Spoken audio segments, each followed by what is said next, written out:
also streaming live on Facebook Live. You can go to facebook.com/New Haven Independent, or you can just go to your Facebook page and look us up. We're also on SoundCloud and YouTube as well. Welcome to another edition of Outside the Box here on WNHHLP 103.5 FM. My name is Anthony McClean. I'm glad that you're able to join us today here for another Tuesday, talking sports for the next couple of hours or so. Uh, we'll be our first hour. We're going to be talking HBCU sports with Orlando Hughes from KRSB Radio, and then in our second hour, we'll be talking Detroit sports with Rickey Hampton from the African American athlete, talking about the Tigers, the Lions, and taking a brief preview of the Pistons. Want to bring in Orlando Hughes to get started, and Orlando, we unfortunately have to start in a very somber note today. One of our colleagues with the HBCU Pro Sports Media Association has passed, and there's an old African proverb that says, "When an elder passes, a library closes down." And I think in this instance, several libraries, because our good friend Dr. Fred Whitted, HBCU scholar, HBCU sports legend, has passed, and I would be remiss to not mention him today on a day that we're talking about HBCUs. And I was lucky enough to work several times with Fred, and he's forgotten more HBCU information than we could ever think about. The author of the Black College Sports Encyclopedia, which is what Orlando is holding up as we speak. It is. I would recommend it if you are a fan, even if you're not a fan of HBCU sports. You need to pick that. You need to pick that book up. I lost my copy or whatever. And the crazy thing was, Orlando, I had been trying to get Fred on one of the shows very recently, and unfortunately, I just heard about this the other day. Apparently, he passed last weekend. Of course, thoughts and prayers to the family, but just reflect on what Dr. Fred meant to you and what he meant to, I think, for a lot of people, what HBCU sports stood for. Let's take that off mute. First of all, morning to you, Tony. And it's kind of somber that is passing. I had my thing in my family yesterday. We laid the matriarch to rest, 99 years old. But Fred, before I even give you condolences, I got to talk about him because he's Winston-Salem, so it wouldn't be appropriate if I didn't speak bad about his Winston-Salem State Rams, because we always bust each other's stones. But oh man, yeah. But you're absolutely correct in the fact that Fred has forgotten, burped out, exhausted more HBCU information than you and I could ever achieve in our lifetime. He was a walking encyclopedia. Thus, he's written it. He could tell you about everything. Historically, CIAA, historically, MEAC, you name it, he knew about it. Very versed, very humble. Will bust you up quietly when you get into conversations with him. But I mean, I just found out, from your message to me previously, prior to the show starting, and that's kind of sad because I look forward to seeing Fred at the CIAA tournament. He didn't get to the MEAC as much, but he was always there faithfully, and he was very respected within the industry. I mean, this man was a walking encyclopedia when it came to HBCU sports. So, strength and power to his family. He's transitioned to an ancestor, and it's up to us now, as being both members of the HBCU Pro Sports Media Alliance Association, to never let his legacy diminish. So Yeah. we have to carry, and it becomes a little bit heavier, but we got to carry his legacy forward, and it's up to us to now bring not the new Fred Woodard, but the next Fred Woodard type of person to our association. Yeah. Yeah. The very first CIAA tournament I went to, I met Fred, and he cracked on me, coming from Connecticut, thinking, he just assumed that, oh, this guy doesn't know anything about HBCUs, and I'm gonna have to school him. Now, I knew some stuff, but not like what Fred, not like Fred. Fred, like you said, Fred was literally and figuratively a walk encyclopedia, and it wasn't just the sports; it was the people, it was the trends and everything. One of my favorite topics talking with him was talking about the legendary SID Collie Nicholson from Grambling, and how he, Eddie Robinson, and the president for Grambling at the time, they formed this triumvirate, which literally and figuratively put Grambling on the map, not just the HBCU map, but just the sports map in general. Collie was old. I get the feeling that Fred sort of channeled Collie, Mr. Nicholson, in a sense, because he was putting information out there.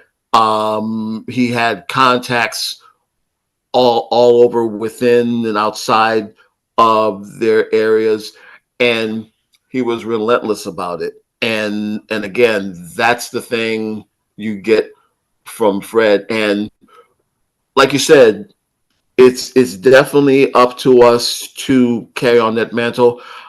We definitely have folks that are doing it. I think collectively, the two of us, we are trying to do the same sort of thing. I see what I see what Stephen Gaither, Tali Carr, and others are doing with HBCU Game Day. I see our other colleagues, with what we're doing with this organization. We are keeping that flame, and definitely we've got some big shoes to fill. But we're definitely up for it, because if nothing else, we want to keep that legacy of the Fred Whitteds and others who literally and figuratively paved the way. They were our Jackie Robinsons. They were our Jack Johnsons. They were our they were our pioneers, and we have. It's not that we're going to try. We have to maintain that. We have to. No, you're right, T. You're absolutely right. And again, gotta digest this. He will be missed, but we will carry on his legacy, and move forward. So, that's all I can say. Yeah, gonna make me. I have a long flight, which I have to commercial out to LA. So maybe I will put this men's encyclopedia and read it on a flight out to LA this weekend. So that's what I'll do. Oh yeah. Trust me. You'll after you'll trust me. You will feel that much more empowered and in the know. I mean, you already are, but even more so because the thoroughness and everything. But yeah, rest in power, Professor Whitty. You're definitely going to be missed. But that being said, we want to get to the field, and we'll start off with football. And I watched Jackson State defeat Alabama State, and I also watched Central literally just just tear apart FAMU. In voting this week, I kept going back and forth. I see in your poll you have Jackson State number one, and I went with Jackson State I'll as pull it up, well. Tom. You want to pull it up if you can? Or you want me to share my Yeah, screen? yeah, I have. Yeah, on the men's side, I have it on another screen, but on the men's, God, on the men's side, give me one quick second. I hate You struggling? multiple You screens, struggling? but you do what you got to do. Come on now. Come on now. I got it. I got it. Okay, okay. Now, for the Division One poll, you got Jackson State one, Central Hmm. two, Prairie View at three, Delaware four, and Bama State at five, and 6 through 10, South Carolina State, Bama eight.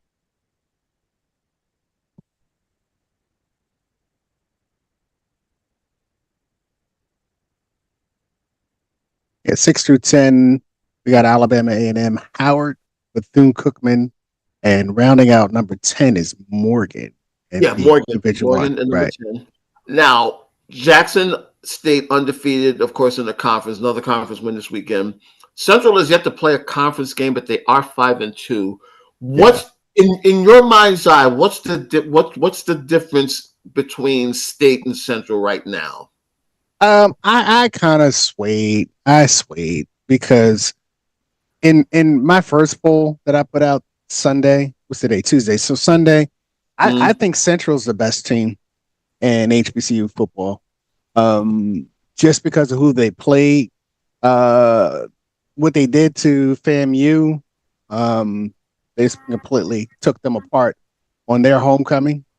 right. But FAMU, I gotta give a little bit to Jackson because Jackson's defense came up to play in that last minute and a half of the game. So I kind of looked at it. I kind of put Jackson State back up front. But if you ask me what's the difference between the two, while TC is my man, I love TC, but Trey is my relative, Yeah. and Trey, what Trey's doing, he was sick on the media day, so he really wasn't talking. He had a toothache. But all the focus was on Deshaun and everything else that was going. And Central just keeps on doing what they do. They just keep on doing what they do. Like Central's a bully. So Central says, you want to keep getting on this train with me? I'm going to take your food every day. Like they are Debo. Give me a chain, Craig. I What can't say what we're on the radio, but buy me something that I need, Pookie. what screenplay, punk? Yeah, yeah. They just keep on doing what they're doing, man. I love Central. Prairie View, although I'm not necessarily sold, you can't knock what their record says and what they're doing. So you gotta bring them there. And that game that we're doing, and I'm preparing for it, as we got ready for this show. Mm-hmm. Oh, I think this game may be ugly. That we're Yeah, going on the 30th because what Deshaun's done offensively, yeah. and once he gets some defensive players there, but they have completely brought into what it is that he's selling and smelling. So Alabama State dropped them, tough loss. I thought it was a coaching loss more than anything. And he kind of lost it. South Carolina State, they're still doing their thing, but they haven't played anybody. And Yeah. Bama A&M, when they had that head-to-head matchup against Jackson State, they didn't do well. They went down to Bethune-Cookman, kind of played around, and Cookman can score. And Howard had their bye this past week, which was much needed. And Bethune-Cookman's moving up. And Morgan, you got to give them credit defensively. They're still a problem, although they played the SIC version of the Washington Nationals. For those of you familiar with the Harlem Globetrotters and the Nationals, and they Yeah. just demolished Virginia Wesleyan. No, Yeah. Virginia Lynchburg. Excuse me, Virginia Lynchburg. It could have been. It could have been the state of Virginia. They were still going to win it. Yeah. That's the way it was. So I mean, looking at the D1, it is all about those first 5 to 6 schools. Mm-hmm. And after number 6, everything else is more or less a throw-in. And I don't want to be disrespectful to Bama A&M, but No. I don't know. Could they upset Alabama State in that matchup later this year? Possibly, but I think it's all about, Dell State, South Carolina State, Central, Jackson State, and Prairie View has a clear path in that SWAC West. Joe, I wanted to piggyback with Dell State to go back to what you were saying. There's usually that honeymoon period with especially a first time coach, but it seems as though, and we might have talked about this before, but it seems as though Deshaun Jackson's honeymoon period might have been camp, and then they have been, the record may not reflect, but the thing is, they haven't really been like blown out per se. Mm-mm. But like you said, they've bought in. It's literally immediately now, and you can see the blueprint that he's given them. More so off the field and maybe on the field. But yeah, I mean the fact that he literally has molded this team into his image in such a quick time. I know it's early, but I mean, we're not talking just HBCU coach of the year. I think we're talking about him possibly as a national coach of the year, especially if they finish, say, what are we looking at? Maybe say 7, maybe like 6-5 or 7-4 or 7-3 or something like that. To me, he's got to be he has to be in the talk for not just MEAC coach of the year, but yeah, national coach of the year as well. Yeah, I don't even think they'd lose just one more game. I mean, they should really be 5-2 right now. They blew a double-digit lead in the second half a couple of weeks ago. So you're talking about, this guy has these Hornet fans walking around this area with their chests out. Like the weather, what's the weather? 54 outside right now. Those Hornets are flying all around this area. Man. Yeah. It's very annoying. Yeah. Well, and like you said, if usually that first year, you're literally trying to see what you've got, and now with the portal being what it is, and the whole DEI stuff as well, so you're literally, you're literally trying to. It's almost like, forgive me, I'm going back to my my childhood. It's almost like you got a whole bunch of red, white, and gray Legos, and you are molding this team, but also working on the second project, bringing in, the guys that you brought in that you want to bring in for the next year. But again, they're way ahead of schedule, but it's a great thing to see. It really is a great thing to see, especially for Dell State. Look, I put in here, if you go on the website, KRSBRadio.com, the fireworks. Dover turned into a fireworks show. Hornets lighting up the night, and their record book. 10 touchdowns, 4 turnovers for us, and that homecoming crowd who never sat down. Like, it was that electric. Yeah. It's great to see. I'm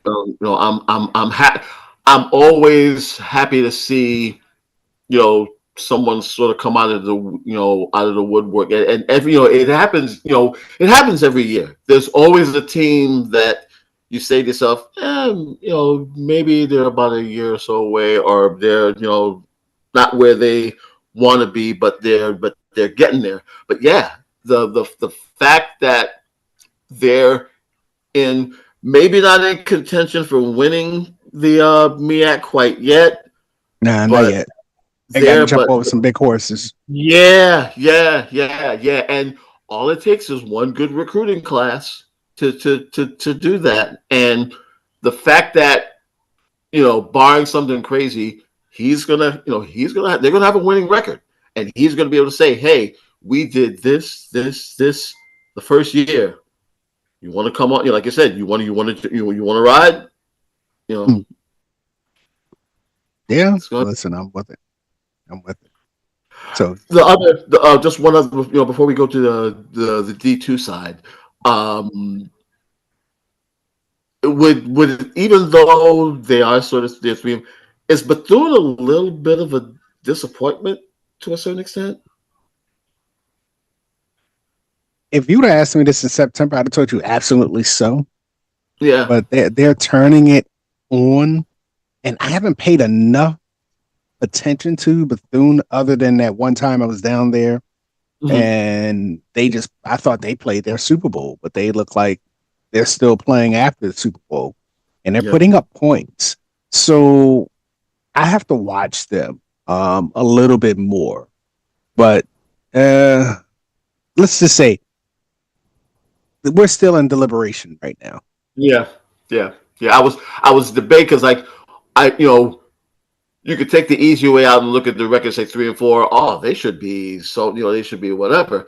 And considering historically and they have a fan base that's just as ravenous as FAMU and the other Florida schools. So when you look at 3 and 4, you say to yourself, "Wow, this is a little bit of a little bit of this one." Now they have they're over 500 in the conference, but yeah, it's almost sort of like a 3-act play, and we're sort of, like I said, we're sort of like in the middle act now, and we're just trying to see what happens in that 3rd act to see where they're going to go. But it's going to be interesting to see how they go here.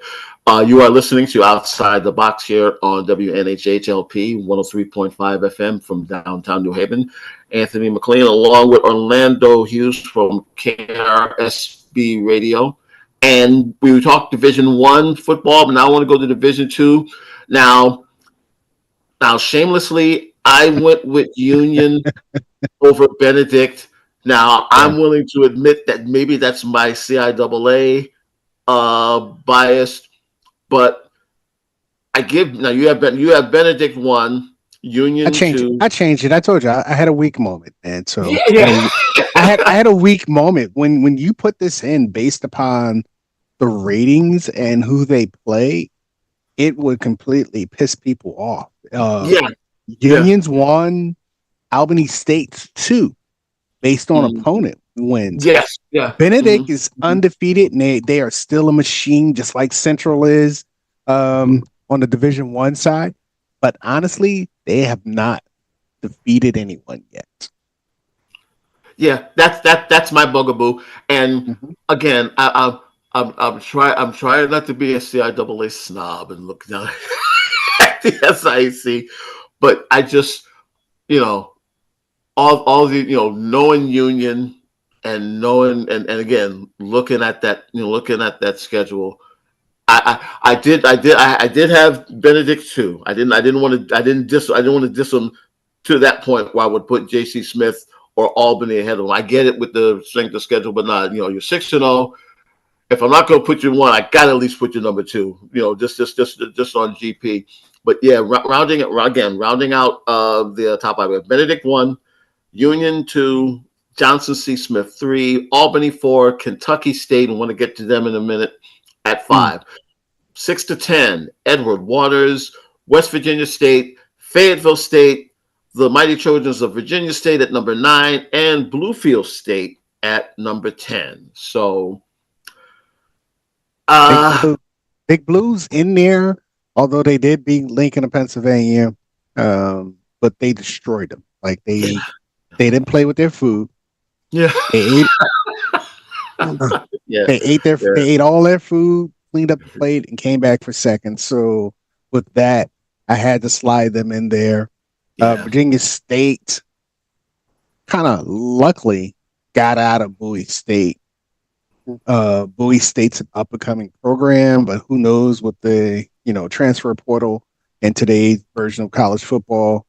Fayetteville State quietly always punches in every sport. Like they never have a bad season. They're always around 4-0 in that what is it? The CIAA South.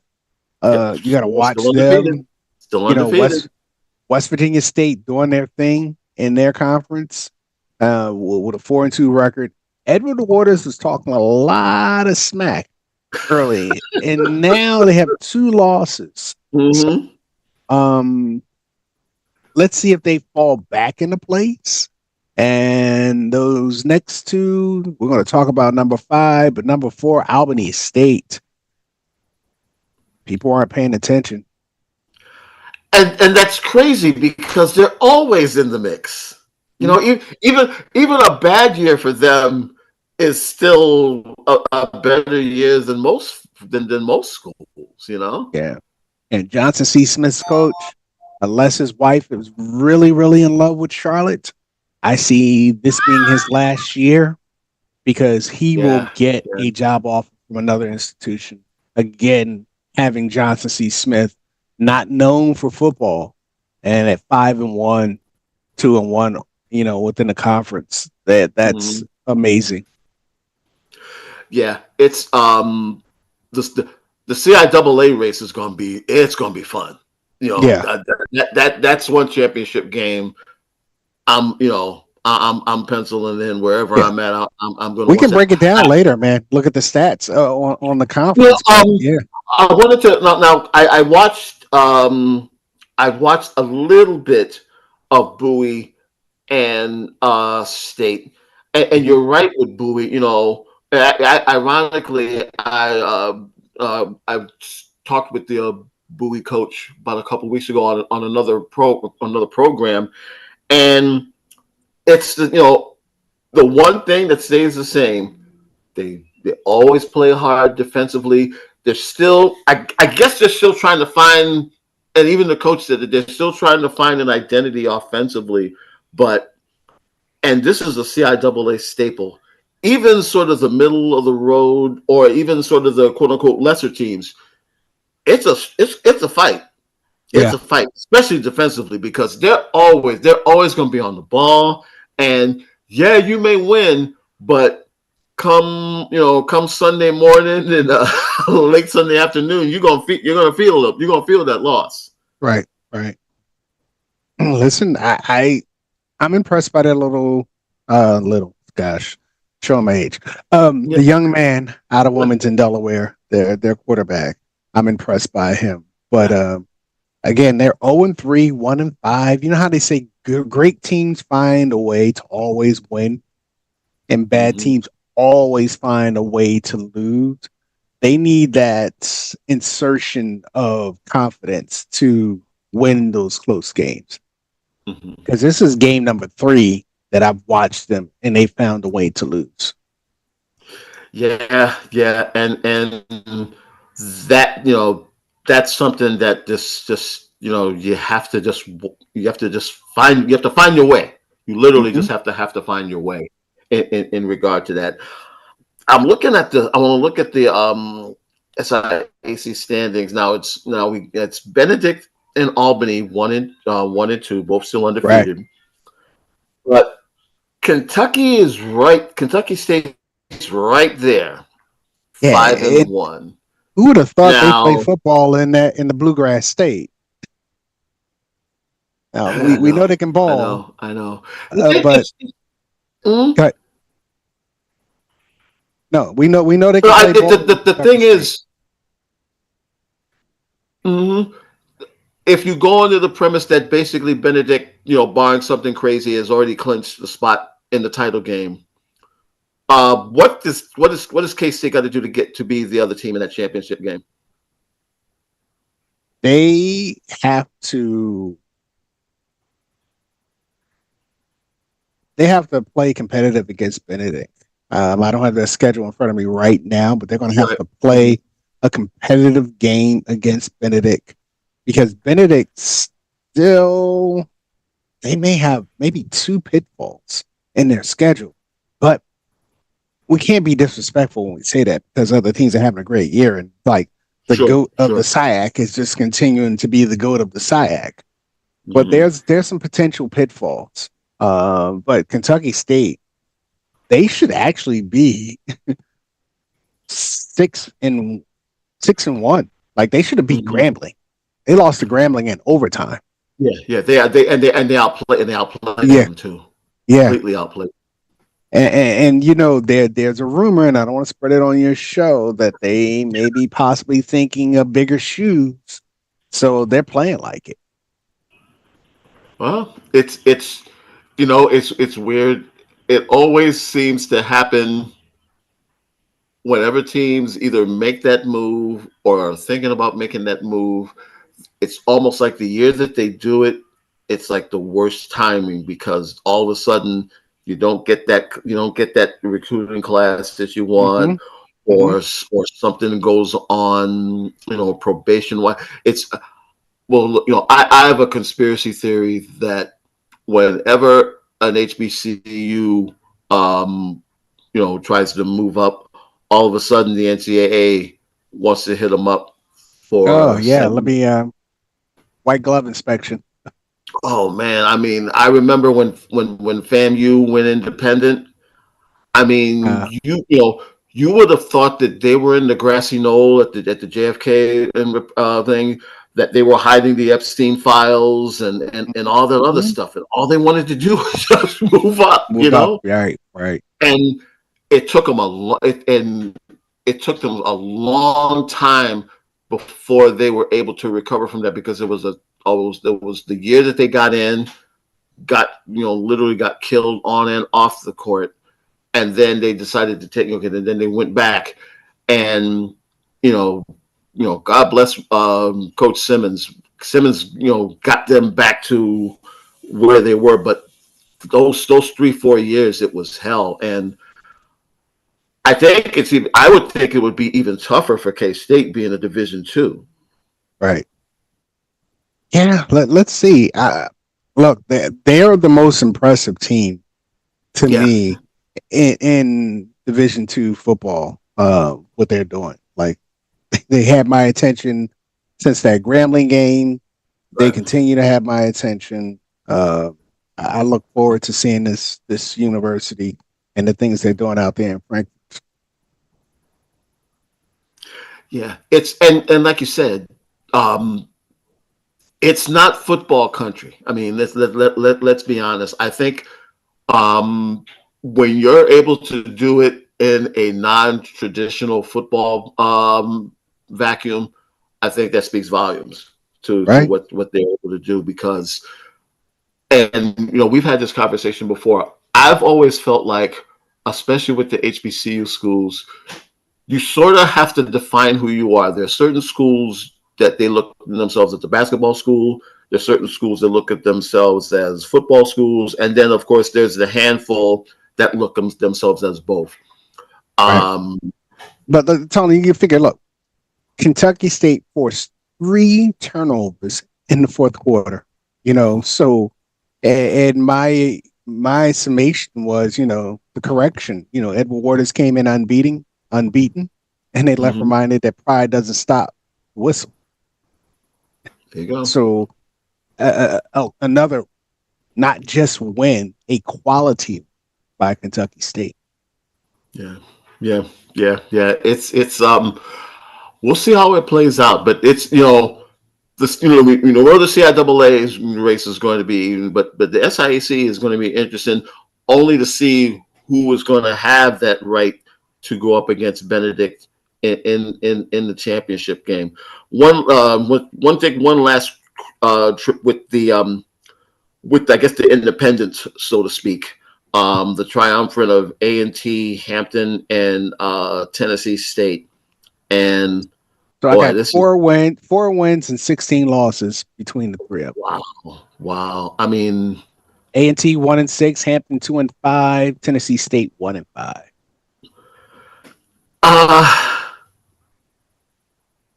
I don't know if you feel the same. To me, Tennessee State is the more disappointing. I mean, look, A&T is still going through their, you know, A&T is going through their thing. So it was You somewhat gotta expected. explain what you gotta explain that thing. What's that thing? This is the largest HBCU in the country. What the hell I is don't, that thing?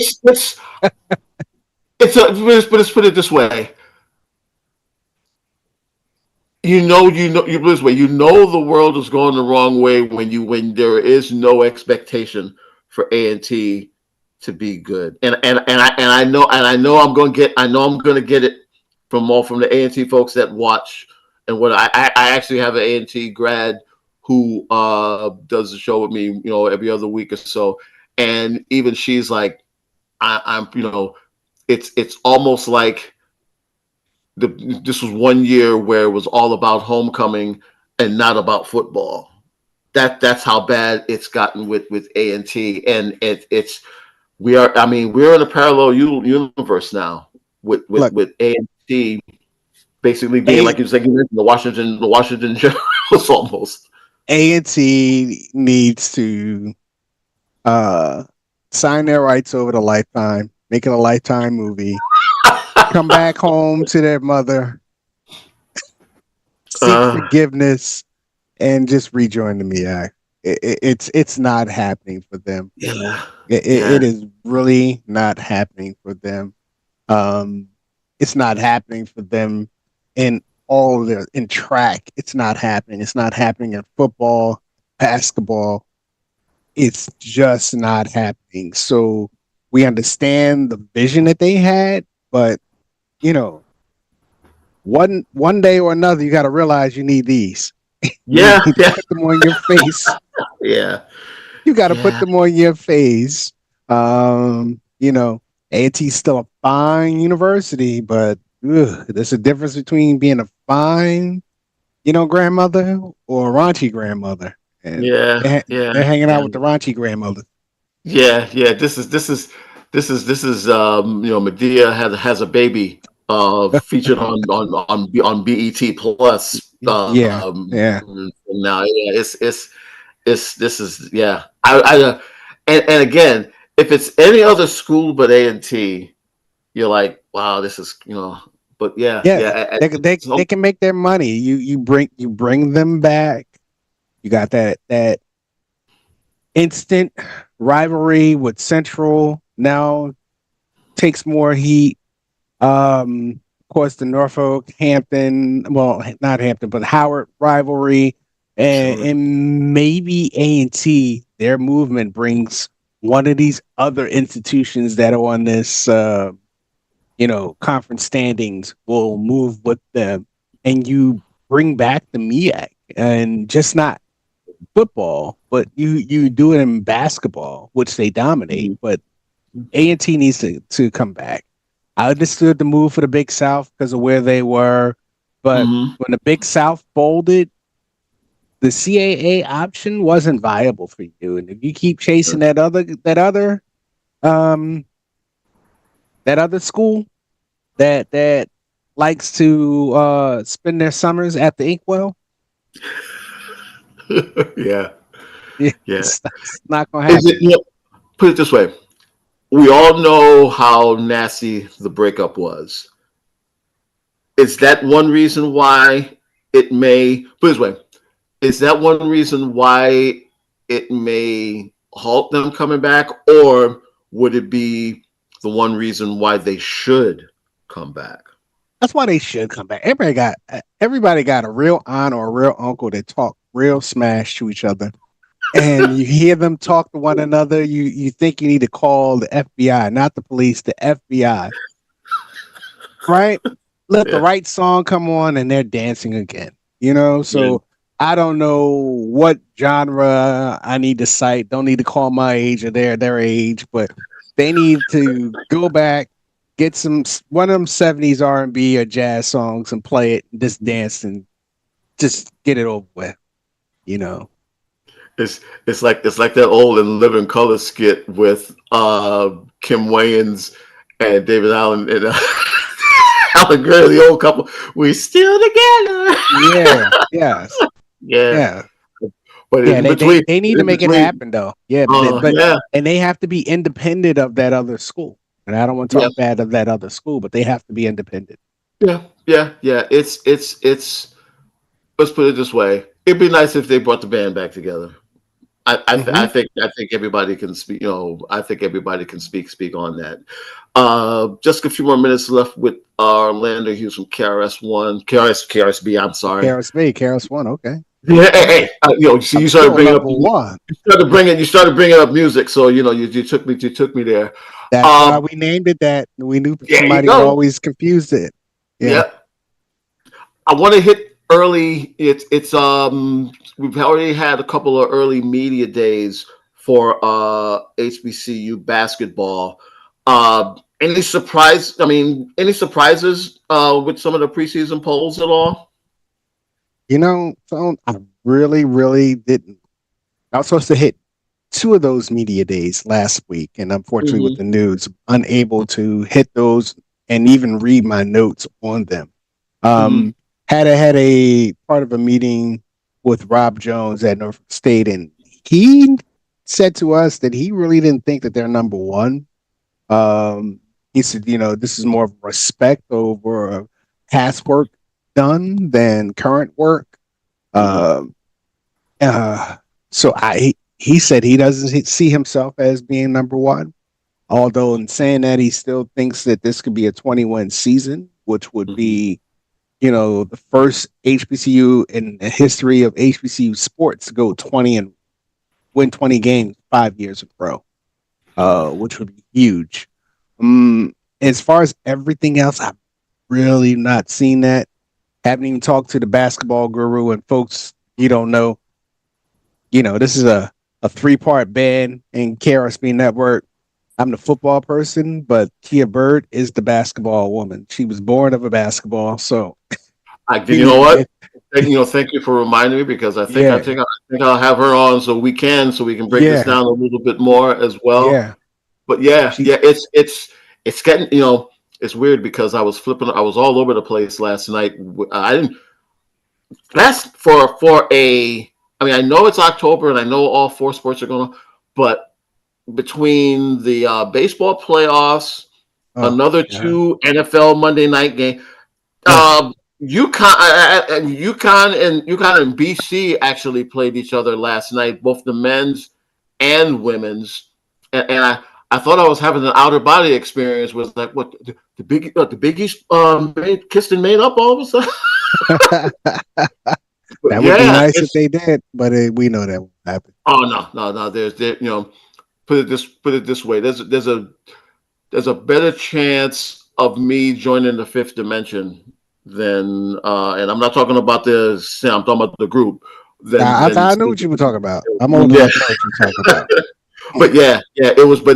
But yeah, last night was just it was weird to see. I mean, I know again this is that time of the year where basically all four major sports are going on, but it was actually all five major sports because there was college basketball as well. But Yeah, yeah, it's this is the crossover period where we have everything playing at once. yeah, All the professional sports. So yeah, there's that one day where I guess it'll probably be well, I guess the NBA starts on the 21st. So I'm guessing that's going to be the day where literally all four majors are going to be mhm. playing because by then the World Series will have started and who knows how many. I'm guessing they'll only have just the one NFL game on Monday night, although they've been doing this. This is like the third two Monday night game that they've had. That's another story for another time or a day. The Um, man is a marketing. He's a marketing genius within yeah, not yeah, that no fun league. yeah, Although yeah, although I'm glad yeah. I had a flight while that was happening, so I had the choice either watch the Eagles or watch the Phillies. I chose to fly. Well, I didn't choose to fly. I had to fly, Right. but watched part of that Phillies game. And my partner I was with is also from Philly. Oh And well, let's just say everybody made it safely to condolences. their destination, but we Yeah. weren't happy. Yeah, that you'd almost rather get whooped ten than nothing than to go out like that. Yeah. That's but um what now where did they not to belabor it, but where did they go from here now? I mean, Schwarber's a Break free agent. break up the band. You You gotta ready? break up the Yeah. band. You You gotta think it's break up the time? band. Yeah, Yeah. you keep Schwarber, you keep Harper. Um, obviously, you keep your lead off, who's probably gonna win the batting title this year in the That's NL. it. Mm-hmm. But Bohm, you know, my foot is healed. If I see you, please walk sideways. Yeah. Castellanos, I think he already packed his stuff up anyway. Yeah, yeah, yeah, He has yeah. to go. I think he checked out. I think he checked out in late August, Right, early September. To right. be quite honest. I would keep Bader. Um, I did Marsh on the cheap, but I keep Bader. I would move Bader over to left field, and I bring the kid up that's been sitting in the minors. Let him play center, and I'll go with Kepler for one more run, but I put Hmm. him in his natural position at right field and Yeah. let him play. And people don't understand real quickly, and I know you got to get out of here, but No, people no. don't You can, understand. we got 5 full minutes. Go for it. Yeah, Go for it. but people don't understand like when because you can play left field, which is the easiest position in baseball, but Hmm. that's not your natural position, and you're in a new city. How that impacts you up here, Yes. and Yes. give the man another year. But I put him in right field. Like I say, I bring Bader back. It was unfortunate Bader got hurt, but Yeah. we were playing with fire to begin with when you go up against that dragon, which is called the Dodgers. And they really work on to beat the Dodgers 3 consecutive games. Now, should it have come back to Philly for game 5? Yes, it should have. Would the Yeah. Dodgers have won? Absolutely right. They're that good. And I love how the coach manages the game unorthodox. This is playoff baseball. I know my bullpen's been shaky. I'm putting a starter in there to close it up. And when the Phillies did that, you saw Luzardo and you saw Ranger, who's going to make a lot of money this year. Oh, yes, he is. Did his thing, but I was more impressed with Luzardo and Christopher Sanchez just killing everybody with that slider. He, after I give him credit, after Wheeler went down, he was just like, okay, let me take it Mm-hmm. to another level. Yeah. You bring in Robbie back as well. Yeah, you got to, but you have to give him. They really, really missed that loss in the bullpen. Um, we were bringing in flame throwers, Hmm. and you didn't have that. King Kirkering, he's a 6 inning pitcher for me. Like if you can't pitch with runners on base in the majors, although you got a dynamic arm, I can't use you. Yeah. You can't. Yeah. You can Yeah. go play. You can go play for the Nationals, but I can't use you because we're going to be in that big spotlight again. And you tell Harper, if you start swinging for the fences again when playoff baseball comes around, we got to have a serious talk. Maybe I move you next year if you continue to swing the bat the way that it is.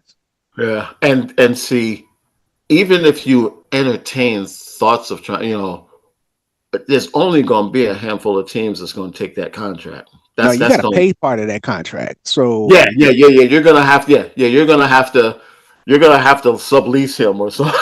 Or something. yeah, Even, yeah. like I said, even if you're thinking about it, you got to know that you're gonna have to pay a little bit of Trade him with a couple of coupons from McDonald's. So, that.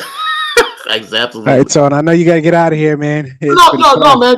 Hey, before I let you go, you got let everybody know about KRSB, please. All right, so it's KRSBradio.com is the new website. You will go on there. All the information that both Tony and I discussed today is there in format.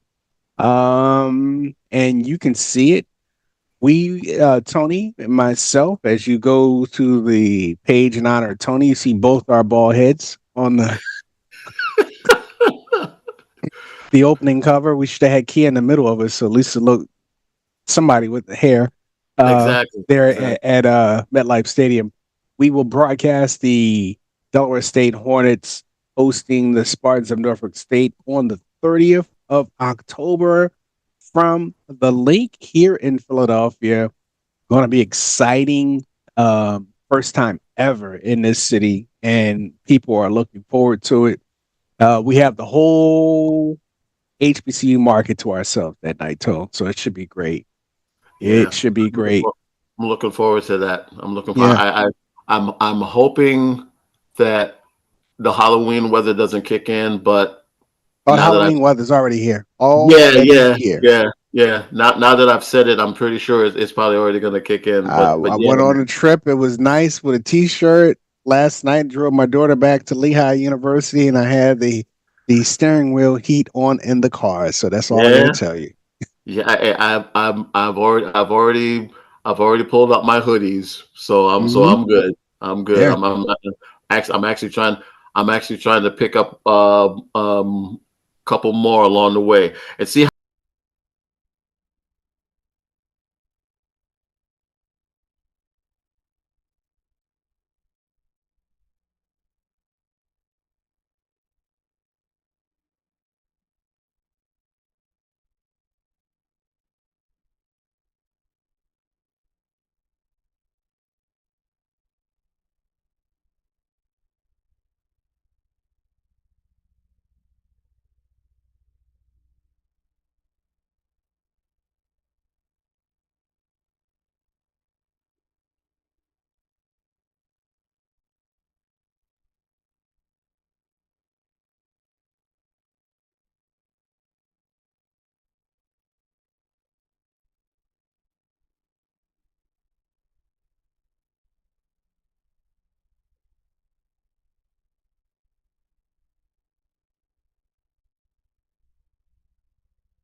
And Dowdle, who's doing his best Chuba Hubbard impersonation. And now they got two guys like that. So Right. when Hubbard comes back, now they got a little two-headed beast, which will take a lot of pressure off of Young. So, hey, 3-3. I'm very pleased to be 3-3 at this point of the year. So we'll see. We'll see how it Yeah. goes, man. We'll see how it goes. Hey, as always, man, I appreciate it. Again, sorry we had to